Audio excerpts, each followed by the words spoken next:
महाराष्ट्राची गंमत जर तू पाहिली ना, प्रत्येक जातीचे राज्यकर्ते होते. म्हणजे आदिवासींचे राज्य आहेत, ब्राह्मणांचे आहेत, म्हणजे प्रत्येक जातीने आपल्याकडे तलवारीची मर्दुमकी गाजवलेली आहे, इन्क्लुडिंग गोंड. गंमत काय झालेली आहे की इंग्रजांनी आपली अडचण कशी करून ठेवलेली आहे की सिव्हिलाइज्ड आहे तर शहरी आणि जे नाही आहेत ते आदिवासी. म्हणजे गोंड ही राज्यकर्ती जमात आहे. आपण त्यांना आदिवासी म्हणतोय हे आपलं सरकारी कागदोपत्री आपला कर्मचारी पण आहे खरं. चंडिकेनी नृत्य केलं आणि खूप भीषण नृत्य केलं ते राक्षसांना मारल्यानंतर.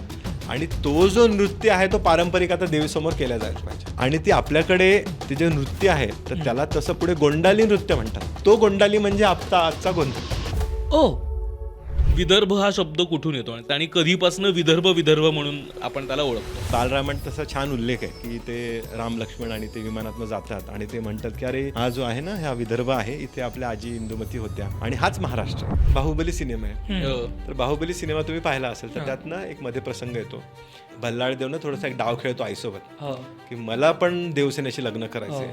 तर तिथे ती म्हणते की तुम्हारे लिए मैंने प्राणहिता नदी के किनारे महल बनाए.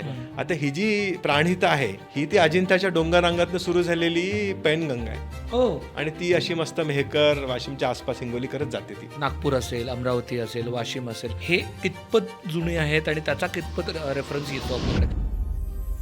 पण अजिंठाबद्दल बोलतोय आणि आत्ताच्या पॉलिटिकल याच्यानुसार तो मराठवाड्यात येतो. निजामाच्या काळात जे जिल्हे होते ना ते वणी, वाशिम, मेहकर त्या पट्ट्यातले होते आणि जसं इंग्रजांचे राज्य आलं ते जिल्हे वर शिफ्ट झाले. मग मेहकरचा बुलढाण्याला गेला, वाशिमचा अकोल्याला गेला. त्यामुळे आजही तुम्ही परभणीच्या माणसाला बोललं तर ते काय करून राहायला बोलतात बिंदास. अष्टी चिमूरला जो अत्याचार झालेला आहे तो डॉक्युमेंटेड नाहीये. जसं जालियन बाग सारखा अत्याचार अष्टी चिमूरला झालेला आहे. म्हणजे लेडीजवर काय अत्याचार झाले, लोकांवर काय अत्याचार झाले हे बाहेरच येऊ नाही दिले. हे बाहेर कधी आले की ही बातमी नंतर नेताजी सुभाषचंद्र बोसांनी तिकडे युरोपमध्ये रेडिओवर अनाऊन्स केली. सेवाग्राम ऍक्च्युअली तसं अंडर रेटेड आहे, पण काय की गुजरातवाल्यांनी साबरमतीला हायलाईट केलं, आपण सेवाग्रामला हायलाईट केलं नाही. तर तिथे आज विनोबा भावे पवनारला होते, तुकडोजी महाराज होते, हे नेहरू वगैरे सगळे यायचे. तर हे एवढं वैचारिक स्थान आहे. सश्रद्ध पुरोगामित्वाचं एक्झाम्पल काय, मनी नाही भाव देवा मला पाव, देव बाजारातला भाजीपाला नाही.